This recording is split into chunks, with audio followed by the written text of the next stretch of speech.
우리가 읽은 에베소서 3장 14절부터 19절까지는 사실 우리가 암송하면서 마음판에 새기면 훨씬 더 좋지 않을까 그렇게 생각해 보게 됩니다. 저는 오늘 말씀의 제목을 흔들리지 말아요 라는 제목으로 말씀을 가지고 은혜 나누기 원합니다. 하나님께서요 이 땅에 공동체를 만드는데 특별히 세 개의 공동체를 특별하게 만드셨어요. 그리고는 하나님께서 만드신 이 세 개의 공동체는요 절대로 이 땅에서 사라져서는 안 될 그런 공동체이기도 합니다.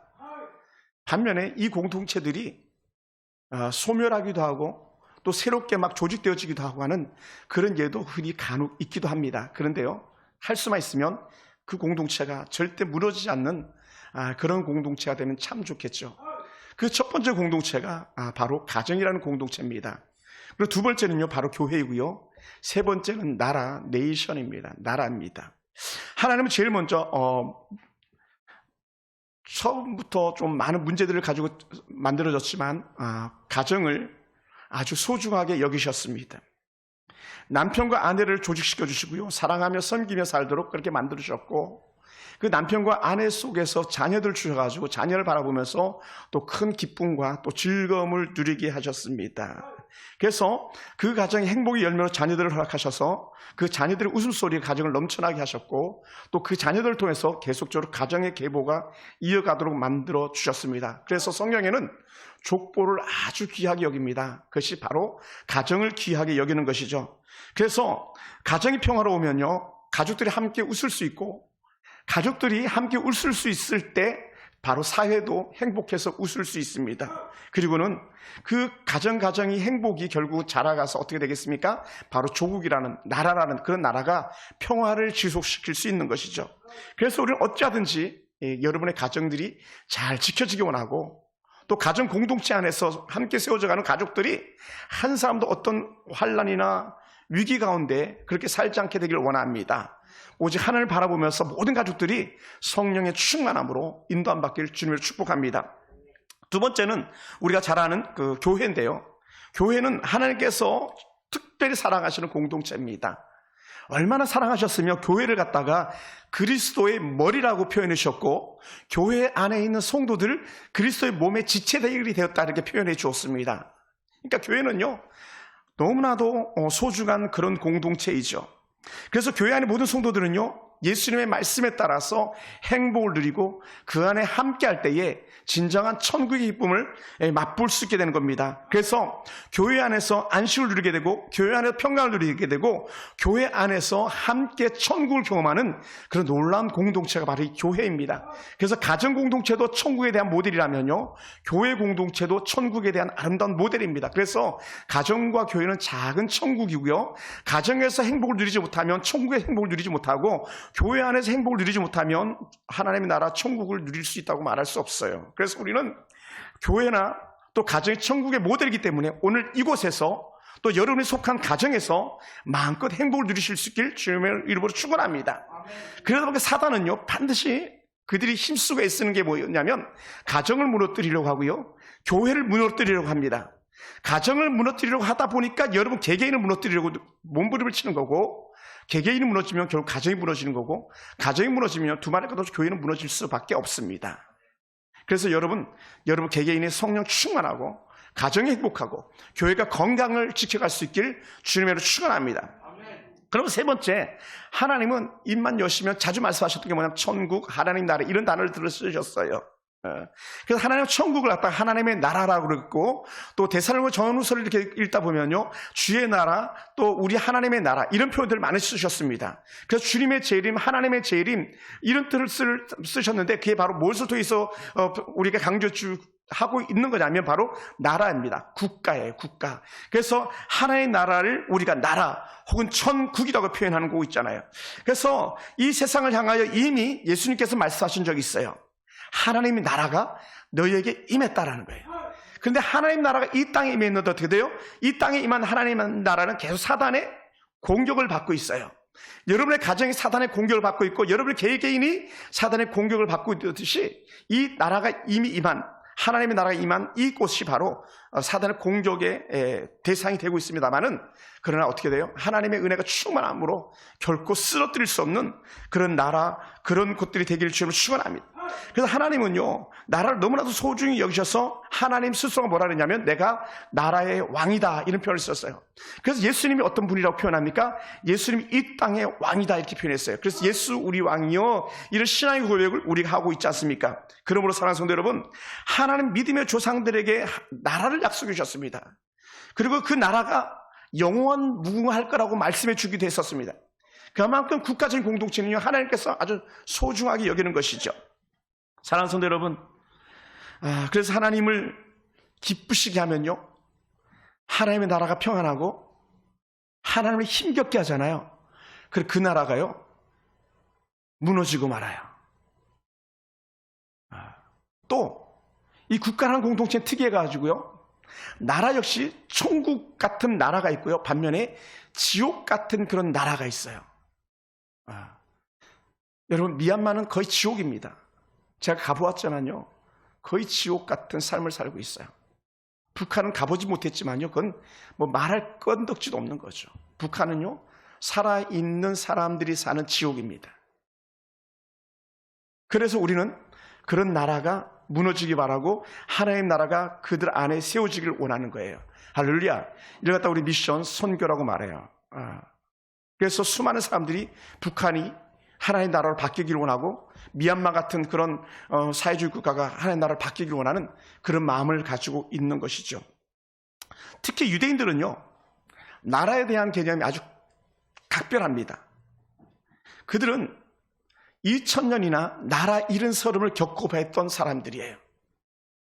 그래서 나라 잃은 서름에 살던 그들이 이스라엘 땅은 유대인의 탄생지다, 우리는 이곳에 유대인의 국가를 수립하고 이스라엘이라고 부를 것이라고 선포했습니다. 그게 언제냐면 1948년 5월 14일 테라비브 한 미술관에서 초대 총리 다비드 벤구리온이라는 사람이 선포했습니다. 그러면서 이스라엘이 독립을 이루기 시작합니다.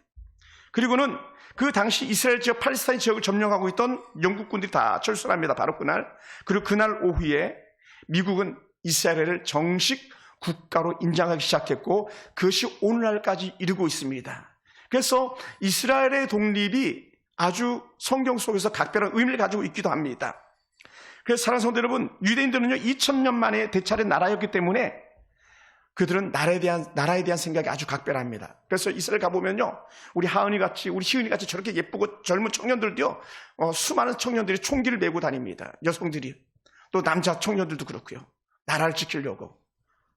왜냐하면 계속적으로 적들의 위협을 받고 있거든요. 그러니까 우리나라는 우리가 지킨다, 이런 생각을 가지고 있죠. 그래서 그들은 그렇게 독립을 힘겹게 한 나라를 지키기 위해서 여전히 전쟁을 치르고 있고, 그 전쟁 속에 그들 모든 것을 걸고 나라를 지키려고 몸부림하고 있습니다. 여러분, 3.1 전쟁에 대해서 들어보신 적이 있었습니까? 3.1 전쟁. 1967년 이스라엘과 아랍계, 이집트, 시리아, 요르단 세 나라가 연합군을 형성해가지고 이스라엘을 공격하기 시작했습니다. 이 전쟁을 제3차 중동 전쟁이라고 표현합니다. 이것이 아주 세계적으로 큰 이슈가 된 전쟁이었는데, 이것은요, 당시 이스라엘은요, 전 인구를 다 해도 300만 밖에 되지 않습니다. 반면에 이집트나 시리아나 요르단 이런 세 나라가 힘을 합치기 시작하면요, 그 인구들만 해도 1억이 훨씬 더 넘어가는 그런 나라들입니다. 그래서 이 연합군이 이스라엘을 공격했지만 불과 일주일 만에, 채 일주일도 아니죠, 6일 만에 이 전쟁을 완전히 끝내고 맙니다. 바로 이스라엘이 대승 압승을 이루고 말죠. 그리고는 이 연합군에게 항복하고 이집트, 시리아, 요르단이 물러가기 시작했었고, 또 요르단 같은 경우는 이집트가 점령했던 땅들, 이스라엘이 점령했던 땅들을 조금만 좀 돌려달라고 하는 그런 간청까지도 해서 약간의 땅을 떼주기도 하는 그런 일들도 생겨나기 시작했습니다. 사랑하는 성도 여러분, 왜 이스라엘이 불과 6일 만에 큰 전쟁에서 이길 수 있었는가? 한 동기부여가 있었는데, 그것은요, 당시 미국의 그 스탠퍼드 대학교 총장이 이스라엘 학생들과 아랍 학생들 사이에 큰 연설을 한번 한 적이 있었습니다. 뭐라고 그랬냐면, 그 총장이 자네들은 지금 자네들 고국에서 전쟁이 발발했지만 이제 얼마 남지 않은 학기말 고사를 위하여 전심을 다하고 그 전쟁에 동요하지 마라 이렇게 연설하기 시작했습니다. 그리고 시험 준비에 최선을 다하라 그랬어요. 그랬더니 그 말을 들은 학생들이 어떻게 반응했을까요? 며칠이 지나고 보니까요, 유대인, 다시 말해 이스라엘 학생들이 한 명도 보이지 않는 거예요. 아니, 학생들이 다 어디 갔지?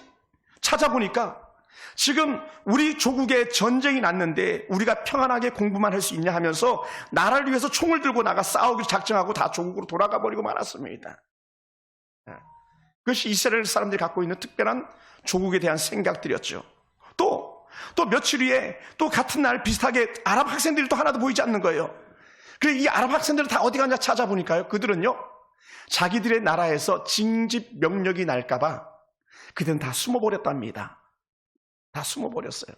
전쟁에 뽑혀갈까봐 다 숨어버렸다는 거예요. 그러니 요 두 가지만 봐도 정말 조국을 생각하는 사람들이 어떤지를 우리가 알 수 있겠죠. 사랑하는 성도 여러분, 참 가슴 아픈 얘기지만 최근에 군을 향한 뉴스들 들어보면요, 가슴을 칠 수밖에 없습니다. 최근에 우리 군대 갔다 온 도현이가 가장 큰 군대에 대한 증언일 수도 있겠습니다만은, 며칠 전 뉴스에 이런 뉴스가 나왔어요. 아들이 훈련받은 사진을 부모님이 받았는데 그 아들이 찍은 사진이 잘 안 나온 거예요. 좀 포즈도 좀 멋있고 좀 사진이 잘 나왔으면 좋았겠는데 그러지 않았었나 봐요. 그랬더니 이 부모들이 군 부대에다 전화해가지고 우리 아들 사진 좀 새로 찍어서 좀 보내줘라 그랬더니, 우리 아들이 훈련받는 사진 이게 뭐냐 하면서 그렇게 부모들이 좀 잘 나온, 좀 더 잘 찍어서 우리 아들 사진 좀 주라고 하는 그런 요청이 있었답니다. 여러분, 훈련은 장난이 아니거든요. 또 반면에 어땠습니까? 주중에 우리가 뉴스를 보지만 가슴 아픈 얘기들 중에 하나, 정말 수치스러운 군대에 정말 간부들의 성추행, 성폭행 이런 문제들이 이슈화 돼가지고 경결사들 사이트에서, 경결사들 초소에서 부대원들끼리 성적 행위가 일어나고 선후배 간에 성적으로 폭력하고 그걸 덮으려고 무마하고 공군 참모총장까지 나서서 진화하려다가 그것이 결국 발각되고 만 이런 수치스러운 일이 있었고, 공군 참모총장은 결국 사표를 내고 말았죠. 얼마나 많은 일들이 있었습니까? 최근에 어느 병사를 만났더니 이런 얘기를 하더라고요. 목사님, 요즘 부대가 어떤지 아세요? 밤에는 애들이 잠을 안 자요 그러더라고요. 왜 그러냐? 휴대폰 가지고 비트코인 한다고 해서 잠을 안 잔답니다. 비트코인은 24시간 내내 할 수 있는 게 비트코인이라고 그러더라고요. 주식은 주식시장이 마감되면 할 수가 없거든요. 그리고 애들이 주식을 하지 않은 비트코인 한다고 청년들이 그냥, 그리고 또 현역 군인들이 눈이 뻘게 가지고 있더라는 거예요. 그럴 줄 누가 알았겠습니까? 왜 제가 이런 말씀을 드리냐면, 오늘은 6월 6일 현충일이에요. 조국을 지킨 선대의 얼굴 향하여 우리가 고개를 들 수 있으려면 우리가 이 나라를 지켜야 됩니다. 여러분들의 자녀들이 이 나라의 아름답고 귀한 평화를 이루기 위해서는요, 우리가 정신을 바짝 차리고 깨어있지 않으면 이 조국은 어느 날인가 무너질 수밖에 없는 그런 극한 상황도 맞이할 수 있습니다. 서울 하늘아래서 북한의 인공기가 나부끼고 있고요, 카페들의 김일성 초상화가 걸려있고 김정일의 총상화가 걸려있는 것이 오늘날 작금의 현상들이기도 합니다.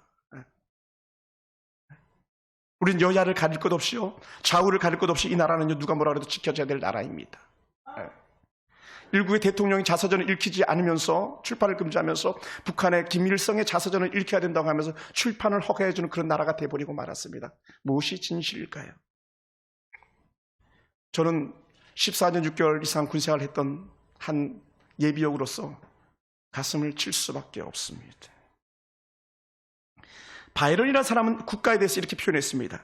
한 나라를 세우기 위해서는 1000년도 부족하지만 그것을 무너뜨리기 위해서는 단 1시간도 족하다라고 말했어요. 1시간도 걸리지 않는다는 거죠. 여러분, 나라를 세우기 위해서 얼마나 많은 사람이 피를 흘렸습니까? 제가 아침에도 한국전에 참석했던 나라들 데이터들 이렇게 봤지만 정말 눈물 없이는 볼 수 없는 그런 데이터들이었었거든요. 가끔 저는 이렇게 다니다가, 전국을 다니다가 위령비가 있으면 그 위령비를 가서 이렇게 돌아보고 오는 그런 프로그램도 제가 일부러 갔습니다. 그러면서 조국을 생각해 보게 됩니다. 여러분, 나라가 위기를 겪을 때 어린 다윗이 나라를 구하듯이 나라를 살리고 나라를 건져내는 데는요, 남녀노소가 없는 줄 믿습니다. 그래서 조국을 위해서 기꺼이 목숨을 건 국군 장병들이나 또 천안함 침몰했던 그런 장병들 우리가 기억하면서 그들 기려야 되는 것은 마땅한 일인 줄로 믿습니다. 육탄 십용사 자신의 몸으로 그렇게 막아낸 그런 나라를 우리가 지키지 않으면 어찌하겠습니까? 그래서 오늘 우리는요, 이렇게 현충일 한 날을 맞이하면서 이미 우리 때문에 앞서간 순국 소녀들을 생각하면서 감사할 수 있게 되기 원하고, 가끔은 생각나면 보온병을 한번 들러가지고 나라를 위해서 희생한 값진 자들의 그 희생을 갖다 우리가 돌아본다면 우리는 조국에 대한 생각이 좀 더 남다르지 않을까 그렇게 생각해 보기도 합니다. 우리가 이렇게 예배할 수 있는 것은요, 나라가 있기 때문에 예배할 수 있는 거예요. 이것은 하나님께서 우리에게 주신 영적 특권이고 또 우리가 지켜야 될 자유인 줄로 믿습니다. 오늘 바울은요, 본문이 바로 바울의 기도문으로 시작되어지는데, 이 바울은 아버지 하나님 앞에 내가 무릎을 꿇고 비노니라는 이런 표현을 쓰고 있습니다. 유대인들은요, 관례상 서서 기도를 해요. 서서. 그의 관행이 그렇다랍니다. 그런데 바울이 얼마나 다급하고 조급하면 무릎을 꿇고 기도한다라고 말하고 있겠습니까? 그것은요, 바울의 마음은 아주 비장한 각오를 가지고 에베소서 교회를 위해서 간절히 기도하고 있는 것이죠. 여러분, 우리 교회를 위해서 무릎을 꿇고 두 손을 들고 기도해야 할 만한 충분한 가치가 있는 그런 공동체인 줄로 믿습니다. 또한 우리 교회만이 아니라 여러분의 개개인과 여러분의 가정을 위해서도 때로는 무릎을 꿇고 탄식하면서 기도할 수 있는 그런 은혜가 저와 여러분과 있기 원합니다. 그래서 어떤 기도를 바울이 했었는가 하면요, 바로 첫 번째 이런 기도입니다. 하나님, 저들이 성령의 능력으로 그 속사람이 좀 강건하게 원합니다. 강건하게 원합니다. 두 번째는요, 저들이 정말 믿음으로 그리스도가 그 안에 있었으면 좋겠습니다. 우리는 찬양하잖아요. 주 안에, 내가 주 안에, 주가 내 안에. 이 찬양을 하는데 정말 바울이 바라는 마음이 그 마음이에요. 하나님, 제발 저들의 마음에 예수님이 계시게 하옵소서, 주가 계시게 하옵소서. 이것이 바울이 탄식하면서 기도하는 것 중에 하나고요. 또 세 번째는요, 이런 기도를 하고 있어요. 사랑 가운데서 뿌리가 박히고 터가 굳어져서 모든 성도와 함께 지식에 넘치는 그리스도의 사랑을 알기 원합니다. 그리스도의 사랑을 알기를. 뭐라고? 지식에 넘치도록. 그러니까 여러분, 하나님의 깊은 사랑을요, 여러분이 알기 원합니다. 할렐루야. 여기서 안다는 표현이 그런 거예요. 그 헬라어지만 히브리어 관점에서 보면요, 부부가 친밀해서 남편이 아내를 알고 아내가 남편을 아는 것 같은 그런 알미예요. 남편이 다른 여자 알 수 없고요, 아내가 다른 남자 알 수 없는 거예요. 부부 안에만 아는 거예요. 그런 것처럼 하나님, 저들이 지식에 넘쳐나가지고 우리 예수님을 좀 잘 알았으면 좋겠습니다. 이런 고백이에요. 할렐루야. 그런 의미에서 저도 그렇고요, 여러분도 그렇고요, 날마다 말씀을 상고하면서 우리 예수님 더 알기 원하는 그런 은혜가 있길 원합니다. 할렐루야. 그래서 제가 찬송 중에 이런 찬양을 가끔 생각이 나네요. 예수도 알기 원하네, 예수도 알기 원하네, 거룩한 뜻을 깨달아 예수도 알기 원하네. 그래서 예수 더 알기 원하네, 이런 표현을 써요.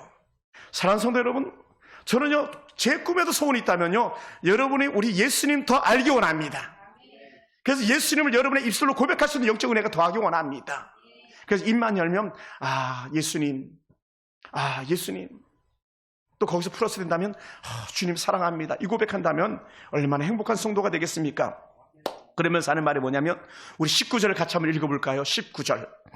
우리 19절 같이 한번 읽어봅시다. 다 같이 19절. 같이 시작. 그 너비와 길이와 높이와 깊이가 어떠함을 깨달아 하나님의 모든 충만하신 것으로 너희에게 충만하게 하시기를 구하노라. 하나님의 모든 충만한 것으로 충만하게 하고 난다. 여기 충만은요, 푹 잠기는 거예요. 잠겨요. 대충 잠기는 게 아니고요, 완전히 잠기는 거예요. 어디에? 하나님 안에 잠기는 거예요. 이런 사람들이 아마 이런 찬양할 것 같아요. 주 안에 있는 나에게 딴 근심이 있으랴, 이게. 그래서 이걸 바꿔가지고 주 안에 충만한 나에게 딴 근심이 있으랴, 이거. 충만하게 잠기는 거죠. 누르기만 하면 막 예수님 피가 막 선혈처럼 튀어나가는 예수의 피로 다 잠겨있는 사람들. 할렐루야. 얼굴만 봐도 표정만 봐도 저 사람 예수 믿는 사람이 알 만큼. 이걸 어떻게 아는지 아세요? 전도하다 보면요, 몇 마디 말을 해보면 이 사람 예수 믿는 사람도 딱 진단이 가요.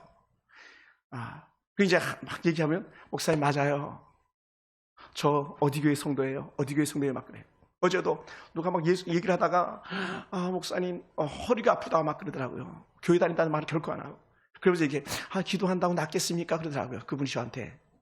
그럼 하나님께서 역사하시죠. 그러면서 제가 계속 간절히 안수했어요. 그랬더니 기도 다 받고 나서 하시는 말씀이 뭐냐면, 목사님 저 교회 다녀요 하면서 우리가 이름만 되면 알만한 교회를 갖다 이렇게 말씀하시더라고요. 예. 근데 벌써 대화가 하면 말 표현 자체가 다르거든요. 어떻게 해서 다를까요? 그 사람들이 오늘 예수님으로 충만, 하나님으로 충만하니까 다른 거예요. 아멘. 그러니까 하나님 은혜가 충만하지 않으면요, 세상 것이 막 절로 나오는 거죠. 사가라는 성도를 바울이 속 사람을 강건하게 해달라는 기도는요, 그 각 사람의 마음이 강하게, 또 내 마음이 강하게 해달라는 거예요. 어떤 상황과 환경 속에서도 결코 마음이 흔들리지 않게 해달라는 거예요. 근데 여러분, 마음이 흔들리지 않는 건 결코 쉽지 않아요. 우리 군인들이 그러잖아요. 막 군대만 가면 애인이 막 바뀌고, 남자들은 군대 갔다 오면 마음이 바뀌고, 자매들은 군에 가 있을 때 마음이 바뀌고, 막 고무신 거꾸로 신는다 그러잖아요. 남자친구들은 전투화만 벗으면 예전에 사귀었던 자매 치듯이 막 바꾸고 그렇게 한다 그러잖아요. 근데 그렇지 않은 거예요. 마음이 강건해가지고 초이지 일관, 그 마음이 변하지 않는 거죠. 왜 그렇게 할 수 있는가? 그래서 영적 충만해야만 어떤 현실 가운데서도 우리의 믿음이 결코 흔들리지 않는다는 거예요. 아멘. 어떤 경우도요. 사실은 그럴까 이렇게 생각해 보게 됩니다. 제가 이렇게 전도하다 보면 가끔 이런 사람들이 있어요. 목사님 꼭 가겠습니다. 목사님 너무 좋아 보이시네 하면서 가겠습니다. 그래요. 근데 전화 탁 하면, 목사님 딸이 못 가게 하는데요. 목사님 아들이 못 가게 하는데요. 목사님 코로나 때문에 못 가겠는데요. 이게 일반적인 그 말들이죠. 그게 이제 그들에게는 믿음을 가로막는 큰 산인 거예요, 사실은요. 뭐 세상적으로 보면 충분히 이해되고 논리적이고 합리적이죠. 근데 사실은요, 그렇지 않아요. 하나님의 은혜가 충만하면요, 불이라도 우리를 막을 수 없는 것, 홍해가 이스라엘 백성들의 가는 길을 막을 수 없었던 것처럼, 요단강이 이스라엘 백성들이 가나안 땅에 들어가는 걸 막을 수 없었던 것처럼요, 하나님의 은혜가 충만하면 그 어떤 문제들도 다 극복하고 이겨낼 수 있는 줄 믿습니다. 할렐루야.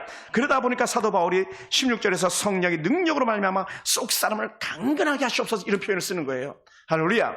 사랑하는 성도 여러분 속 사람이 완전하고 강건하게 주님을 축원합니다.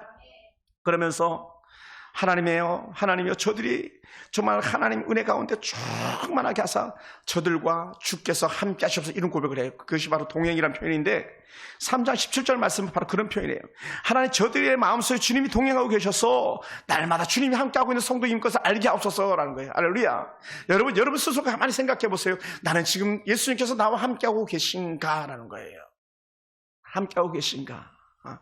여러분, 같은 이불을 덮고 있으면서도 딴 생각하는 그런 말들이 있잖아요. 그죠? 동상이몽이라고요. 한 침상에 앉아서 누워서 잠을 자지만 꾸는 꿈은 다르다고. 우리 그런 사람들이 아니라는 거예요. 우리는 주님과 함께하기 때문에 우리의 생각이 예수님의 생각이 우리 생각, 이게 동행하는 사람들이 갖고 있는 거예요. 그걸 갖다가 알다 하는 거예요. 알다. 내가 주님을 아오니 주께서 나를 아시고, 그러다 보니까 어떻게 내가 주와 함께 길을 가니 그것이 우리의 인생의 행복이 되는 줄로 믿습니다. 할렐루야. 사랑하는 성도들, 그래서 오늘 우리의 속사람이 날마다 새로워져서 주님과 동행하는 놀라운 영적 기쁨이 여러분 가운데 충만하기 원합니다. 그래서 오늘 우리도 그렇게 고백해야 돼요. 주님, 나와 동행하시옵소서. 그냥 찬양만 나와 동행하시며 이렇게 막 찬양하는 것이 아니라 막 찬양 속에서 우리 삶이 정말 주님을 따르는 그런 삶이 되길 주님을 축원합니다. 그러면서 세 번째 기도 제목 했던 것, 하나님 그리스도의 깊은 사랑을 알게 하시옵소서. 사랑을 알기 원한다. 그러면서요, 눈에 보이는 표현들 썼어요. 그리스도의 사랑의 너비, 깊이, 높이. 그러니까 막 입체적으로 표현해 준 거예요. 얼마나 깊은지를 여러분이 아십니까? 하나님의 사랑이 얼마나 넓은지를 여러분이 아십니까? 어떤 찬송가의 그 작사자는 이렇게 표현했잖아요. 하늘을 두루마리 삼아도 하나님의 사랑을 다 기록할 수 없다 그랬잖아요. 또 어떤 가사에서는요, 바다를 먹물 삼아도 하나님의 사랑을 다 기록할 수 없다 그랬잖아요. 하나님의 사랑은 그렇게 깊고 넓은 내에도 불구하고요, 우리 그 사랑이 없는 것처럼 살아갈 때가 얼마나 많이 있고, 우리 그 사랑을 받지 못하면서 살아가는 것을 느낄 때가 얼마나 많이 있습니까? 근데 결코 그렇지 않다는 거예요. 할렐루야. 사랑하는 성도 여러분, 그래서 오늘 여러분 속에서 하나님을 깊이 알고 있습니까? 하나님을 깊이 사랑하고 있습니까? 그렇다면요, 여러분의 말과 행실 속에서 나도 주님 사랑합니다, 이 고백이 절로 나오게 될 줄로 믿습니다. 할렐루야. 할렐루야. 여러분, 뇌물은 나쁜 거지만요, 선물은 좋은 거예요. 예수님은 우리에게 선물로 주셨잖아요. 그죠? 다른 말로 하면 이거예요. 선물은 그 사람의 사랑의 표현인 거예요. 하나님이 우리를 사랑하시기 때문에 예수님은 우리에게 선물로 안겨주었습니다. 만약 사랑이 없었다면요, 예수님 오실 이유가 없어요. 부모님 생일 때 자녀들이 생일 선물로 드리는 건요, 그 선물의 가치가, 선물의 값어치는 어떻게 될지 모르겠지만 결국 그 선물이 그 아이의 마음이고 그 딸의 마음인 것이죠. 사랑하는 성도 여러분, 오늘 우리는 세상과 견줄 수 없는 가장 큰 사랑을 받은 사람들입니다. 세상 그 어떤 것과 바꿀 수 없는 가장 큰 사랑을 우리가 받았기 때문에 우리는요, 충분히 그 사랑을 받았으니까 어떻게 돼요? Give and take, 돌려줄 수 있는 그런 은혜가 있기 원합니다. 그래서 여러분의 말 속에서 주님의 사랑이 느껴질 수 있기 원하고요, 여러분 얼굴 속에서, 여러분의 행동 하나하나 속에서 예수님의 사랑이 풍겨날 수 있게 되길 주님으로 축원합니다. 그래서 우리 삶이 되었으면 좋겠어요. 오늘 아침에 출근하는데 제 사무실에 꽃향기가 엄청 나는 거예요. 꽃향기가. 그래서 이상하다, 이 지역에 꽃이 없는데 어디서 꽃향기가 이렇게 나나 했더니, 딸들이 선물해 놓은 향기 나는, 그걸 뭐라 그렇게 표현했는지 모르겠는데, 디퓨저, 꽃향기 디퓨저가 있어요. 그걸 제가 오늘 새롭게 느꼈어요. 야, 저 디퓨저 향기가 저거였구나. 밤새도록 그 안에 냄새가 차고 있던 게 물을 여니까 확 번져 나오는 거죠. 오늘 여러분, 어떤 사람을 만났을 때에, 오랜만에 만난 그 사람들 열을 봤을 때에 환한 그리스도의 냄새를 풍기고 향기로 냄새를 풍긴다면요, 여러분 진짜 그리스도인인 거예요. 할렐루야. 그래서 여러분의 가족들이 그걸 체험할 수 있기 원합니다. 여러분의 가족이 여러분의 그 사랑의 향기를 느끼고, 너 진짜 예수 믿는구나, 이렇게 말할 수 있게 되기를 원합니다.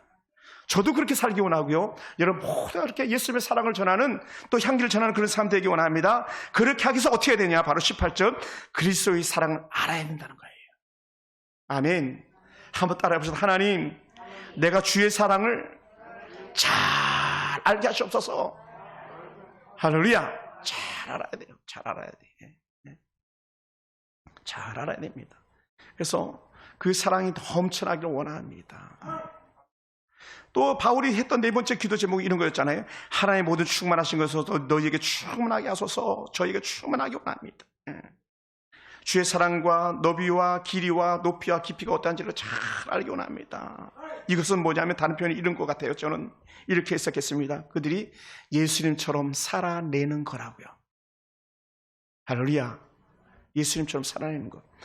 그리스도의 사랑을 알게 될 때에 우리도 예수님처럼 살아낼 수 있음을 믿으시기 바랍니다. 그 때로는 분노가 와도 절제할 수 있고, 때로는 실망이 와도 일어설 수 있고, 낙심이 와도 다시 주를 바라보고 소망을 가질 수 있는 것, 그것을 예수님처럼 살아내는 팀이라고 말할 수 있는 거죠. 저는 우리가 그렇게 살았으면 좋겠습니다. 사랑하는 성도 여러분, 그래서 우리가 하나님의 은혜에 깊음이 있기 원합니다. 하나님의 은혜 가운데 깊어서 어떤 성도도 흔들리지 않게 되기 원합니다. 그래서 사도 바울이 17절에서 사랑 가운데 뿌리가 박히고 터가 굳어져서 했는데요, 뿌리가 박히고 터가 굳어지는 영상이 그려지십니까? 제가요, 이거 화초를 가꾸고 야채를 심어 보니까 그걸 알겠더라고요. 야채를 심어 보니까. 사실 씨앗을 뿌릴 때는 터가 굳어지는 걸 경험하지 못했는데, 모종을 몇 개 사다가 이렇게 심어 보니까요, 모종을 이렇게 화분에다 심잖아요. 그러면 주변을 심고는 꾹꾹 다져서 눌러주게 되더라고요. 또 예전에 군 생활할 때 나무를 묘목을 갖다 심어보면요, 4월 5일 식목일날 심어보면 나무를 심고 나서는 발로 실컷 밟고 그 주변을 구덩이를 파가지고 또 거기에 물이 흔히 고이도록 해주는 거예요. 그래야 나무가 자라더라고요. 또 어떤 사람들은 그 나무마저도 또 더 견고하기 위해서 어떻게 해요? 삼각형 혹은 사각형으로 부목을 대주잖아요. 또 나무가 바람이 흔들리지 말라고. 이게 터가 굳어지는 거예요. 사랑하는 성도 여러분, 오늘 그래서 우리도 믿음의 뿌리가 깊숙이 박혀야 우리 흔들리지 않습니다. 그래서 믿음의 뿌리가 깊이 박힐 때에 우리 신앙의 터가 단단히 되어질 때에 어떤 바람이 불고 어떤 풍파가 몰아쳐도 우리는 결국 흔들리지 않습니다. 할렐루야. 그러다 보니까요, 그러면 뿌리를 깊이 있게 박는 게 뭐냐 했을 때 그것이 말씀과 기도와 예배에 집중하는 거더라고요. 할렐루야. 말씀과 기도와 예배에 집중하는 거예요. 여러분, 흔들리는 사람들이 다 그런 사람들이에요. 말씀을 떠나고 예배를 떠나고 기도 자리를 떠나고. 그러다 보니까 풍기는 냄새가 뭐냐면 세상 냄새, 풍기는 속에 그들이 푹 잠기다 보니까 어떻게 돼요? 하나님에 대한 은혜의 감각, 의지적 요소들이 다 사라져버리고 마는 거예요. 그래서는 안 되는 거죠. 그래서 사도 바울이 에베소 교회를 향하여서 하나님, 저들이 뿌리를 깊이 내리고 결코 흔들리지 않게 하시옵소서. 저는요, 우리 서울 풍산교회 성도들이요, 정말 믿음 좋은 성도들은요, 믿음이 연약한 성도들을 잘 잡아주는 그런 부목 역할을 해줬으면 좋겠어요. 우리 권사님들을 잡아주고 집사님들을 잡아주고 연약한 자녀들을 잡아주고 하는 좋은 가정 됐으면 좋겠습니다. 저 역시 마찬가지, 제가 여러분을 잡아주기 위해서 존재하는 그런 사역자거든요. 제가 여러분에서 계속 중보하고 기도하고 또 때로는 여러분 가슴을 치면서 제가 애통해하면서 여러분에서 기도하고, 그것이 바로 여러분 터를 다지는 그런 사역 중에 하나라고 생각되어집니다. 사랑하는 성도 여러분, 결코 흔들리지 마시기 바랍니다. 낙심하지 마시기 바랍니다. 하나님 바라보면서 위를 바라보면서 달려가길 주로 축원합니다. 그러면서 한 가지 툭 던지고 싶은 말씀이 있다면, 여러분 결코 주 앞에서 잘못된 길을 가지 않고 거짓된 길에서 행하지 않기를 주로 축원합니다. 사도 바울이 에베소서를 향한 그런 교회의 기도만이 아니라 그것이 바로 우리 서울 풍산교회의 기도이기 때문에 저는 그렇게 믿습니다. 그래서 우리의 신앙의 뿌리가 박히고 터가 굳어서 흔들지 말아야 됩니다. 그러기 위해서는 어떻게 돼요? 예수님이 나의 신앙의 좀 좋은 롤모델인 것을 믿으시기 바랍니다. 사람은요, 모델이 될 수가 없어요. 사람은 결코 모델이 될 수 없습니다. 저도 여러분에게 결코 모델이 될 수 없습니다. 임시적인 모델은 될 수 있겠죠. 영원한 모델은 될 수가 없습니다. 우리 예수님이 오늘 여러분의 좋은 신앙의 모델, 흔들리지 않게 하는 모델, 신앙의 털을 굳어지게 한 모델이 되는 줄 믿으시기 바라고요. 그래서 우리가 예수님처럼 더 알기 원하고, 그러다 보니까 어떻게 돼? 예수님은 흔들릴 때 어떻게 하셨지? 예수님 흔들릴 때 어떻게 하셨을까? 예수님 위기를 만났을 때 어떻게 하셨지? 예수님 위기를 만났을 때 어떻게 돌파했을까? 이걸 하나 따져보는데요, 예수님은요, 흔들릴 때에 언제든지 그건 홀로 산으로 올라가셨습니다. 그래서 산에서 기도하셨습니다. 또 다시 영적 재충만이 이루어지면 내려오셔서 그 제자들에게 말씀을 전하고 주변 사람들에게 전하고 또 치료하고 살리고 고치는 일을 하셨습니다. 오늘 우리가 그런 삶을 살아내야 되지 않겠습니까? 여러분, 우리도 충만해야 되지 않겠습니까? 여러분, 죄송합니다. 나 하나도 간수 못해가지고 자라지 않는 미성숙 아이처럼 우리가 있었어야 되겠습니까? 우리가 신앙생활 10년, 20년, 30년 했는데 입도 뻥끗 못해가지고 어느 장애자로 있었어야 되겠습니까? 우리가 안진뱅이 신앙으로 하나님께 주신 은혜 가운데 있지 못해가지고 털서 주저앉아서 그냥 여전히 구걸하는 어떤 장애인처럼 우리가 그렇게 살아야 되겠습니까? 오늘 에베소 교회가 그런 위기를 맞이하고 있거든요. 그러다 보니까 이런 교회가 어떤 문제를 가졌습니까? 성령의 열매를 맺어야 되는데 육체의 열매를 맺게 되고, 육체의 소원을 쫓아 살다 보니까 어떻게 돼요? 온갖 시험거리가 그 안에 다 들어오는 거죠. 에베소 교회가 그런 거예요. 우리 교회도 같은 맥락에서 다시 한번 돌아볼 수 있게 원합니다. 나는 어떤가? 나는 정말 성령의 9가지 열매를 맺어가고 있고 충만하고 살아가고 있는가? 난 터가 굳어져서 각 사람들에게 선한 영향력을 미치고 있는가? 그리스도의 참된 열매를 맺고 있는가? 우리가 돌아보게 된다면요, 우리 도전 다시 새로워질 수 있는 충분한 영적 자질이 있는 줄 믿습니다. 사랑하는 성도 여러분, 절대로 우리의 신앙이 흔들리지 않게 되길 원합니다. 그러다 보니까요, 우리 신앙을 갖다가 방해하는 방해 세력들이 곳곳에 도사리고 있습니다. 여러분, 나라에 수많은 사람들이 숨어서 이 나라를 전복시키기 위해서 노력하고 있다 그러잖아요. 그러다 우리는 간첩들이라고 말합니다. 악한 사단의 간첩은요, 여전히 우리를 넘어뜨리기 위해서 호시탐탐 노리고 있는 거예요. 여러분의 가정을 무너뜨리기 위해서 호시탐탐, 여러분의 개인을 무너뜨리기 위해서 호시탐탐, 여러분이 섬기는 직장, 기업을 무너뜨리기 위해서 호시탐탐, 이 조국을 무너뜨리기 위해서 호시탐탐하는 것처럼 오늘 우리들의 신앙, 우리의 교회를 무너뜨리기 위해서 여전히 사단은 악하게 괴계를 꾸미고 있는데, 우리가 깨어있지 못하다면, 우리는 정말 뿌리내리지 못하면 우리는 쓰러질 수밖에 없고 메말라 버릴 수밖에 없습니다. 그래서 실제로 여러분 얼마나 많이 흔들렸는지 한번 돌이켜 보시기 바랍니다. 한 예입니다. 여러분, 포도나무가요, 땅에 이렇게 심겨지면요, 겨울에 마를 일이 없답니다. 다른 말로 하면 얼 일이 없대요. 왜냐, 지열이라는 게 있거든요. 지열, 땅에 열이 있어요. 근데요, 인위적으로 심어놓은 포도나무, 화분에 심어놓은 포도나무는요, 죽더라고요.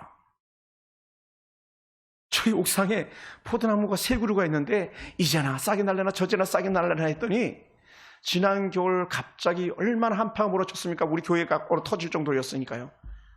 알고 봤더니 대추나무만 살고요, 포도나무 3그루는 다 죽어버렸더라고요.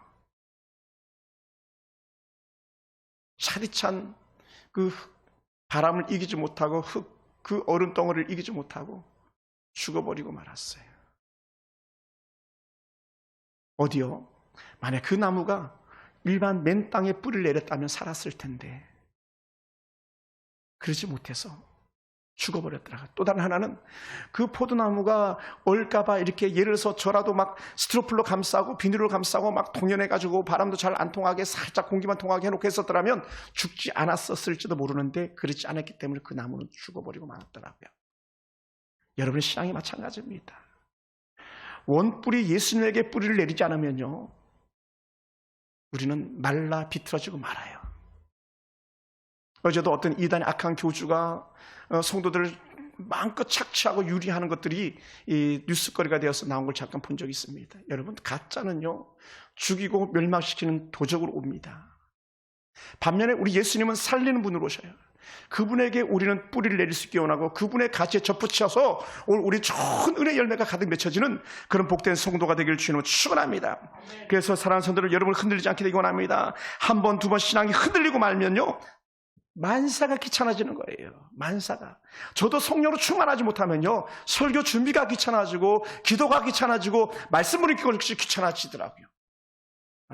근데요, 충만하면요, 말씀이 들어오고 말씀이 보고 싶고 찬양이 절로 나오고 찬양 소리만 들어도 막 손이 절로 올라가고 그렇게 되더라고요. 여러분은 신앙을요, 다시 한번 생각해 보시기 바랍니다. 나는 언제 성경을 읽었는가? 나는 언제 성경을 필사해 본 적이 있는가? 나는 언제 기도한다고 무릎 꿇었었지? 한번 생각해 보세요. 여러분, 언제 무릎을 꿇어 보았습니까? 여러분, 언제 성경을 써보셨습니까?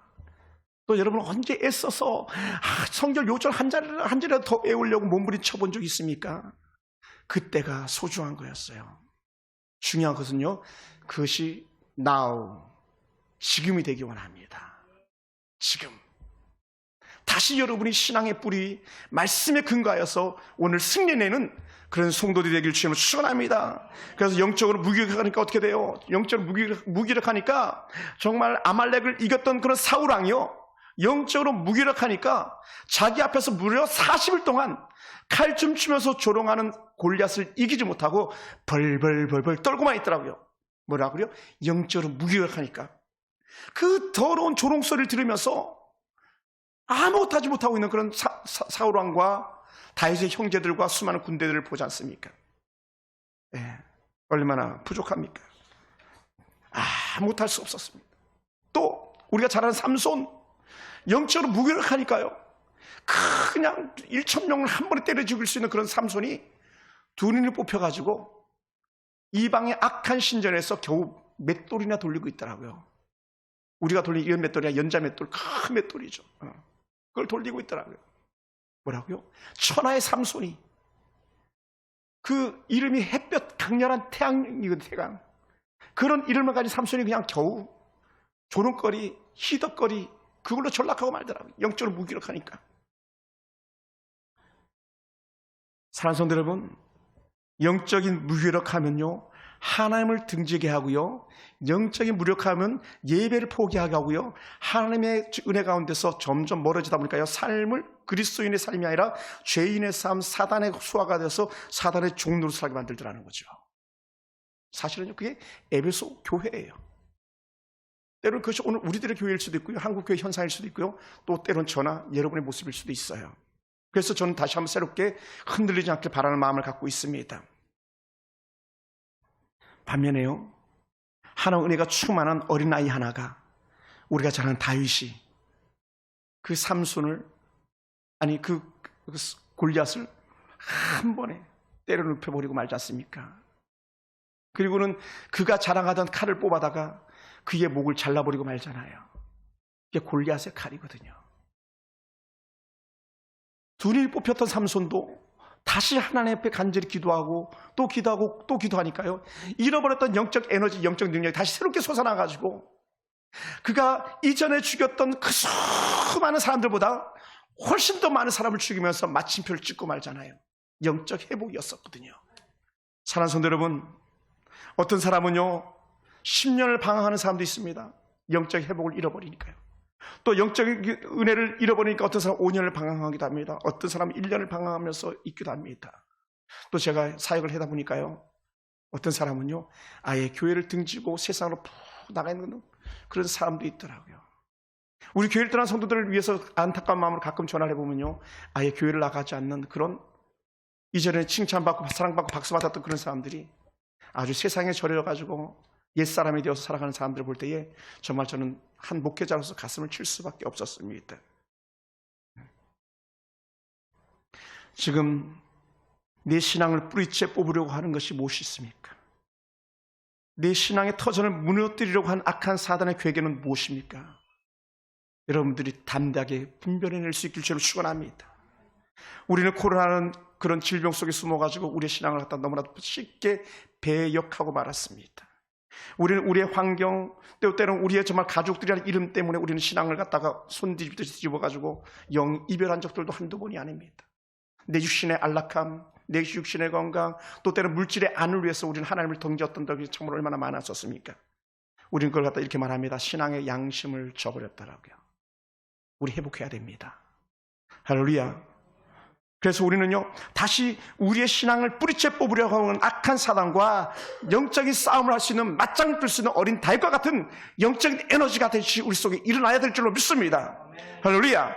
그래서 우리의 질병을 핑계로, 자녀들을 핑계로, 직장을 핑계로, 또 물질을 핑계로 비신앙인처럼 살아갔던 그런 사람을 이제는 우리가 청산을 해야 됩니다.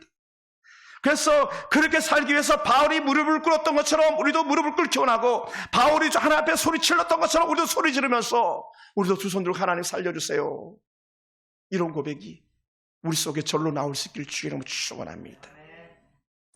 사랑하는 성도 여러분, 교회 절기로는요 올 하반기 첫 주입니다. 하반기 첫 주를 맞이했습니다. 벌써 우리는 절반을 살아왔습니다. 저는 6월 22일을 참 싫어해요. 왜냐하면 6월 22일은 하지거든요. 하지는 밤이 길어지는 시점이기 시작해요. 낮이 조금씩 짧아지는 거죠. 반면에 동지는 제가 너무 좋아해요. 11월 22일인가요? 12월 22일인가요? 그때는요 밤이 짧아지기 시작해요. 그래서 저는 너무 좋아요. 사랑하는 성도 여러분, 우리 빛의 자녀들입니다. 유다는요 나가니까 밤을 맞이했습니다. 예수님은요 are light, 나는 빛이라 그랬어요. 우리 빛의 자녀들이에요. 그래서 이방 사람들처럼 어둠에 거하지 않고요 빛으로 나오고 빛의 자녀답게 살아내는 거예요. 그러기 위해서 우리가 다시 한번 무릎 꿇고 하반기를 승리하기 원합니다. 그래서 한번 박히면 어떤 도구, 어떤 영장으로도 결코 뽑을 수 없다는 것이 터가 굳어지다, 이런 표현이거든요. 뿌리가 박혀다, 이런 표현이에요. 한번 그리스도에게 뿌리를 내는 사람들은요 어떤 사람도 뽑을 수 없다고 그랬거든요.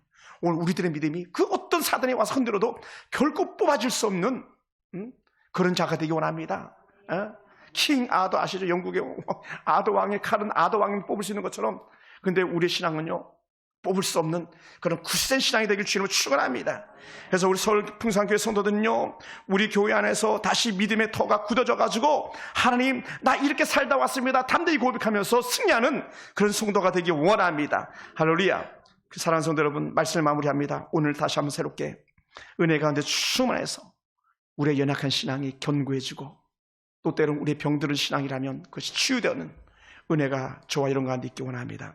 그래서 올 한 해 남은 하반기는 참으로 성령이 충만해서 갑절의 은혜 가운데 거하는 우리 복된 성도들이 다 되기 원합니다. 그래서 빼앗긴 기쁨, 잃어버린 웃음도 회복되기 바라고, 가정이 회복되고 또 교회가 회복되고 앞길이 보이지 않는 이 조국이 안녕할 수 있는 그런 나라가 되기를 주님의 이름으로 축원합니다. 기도하겠습니다.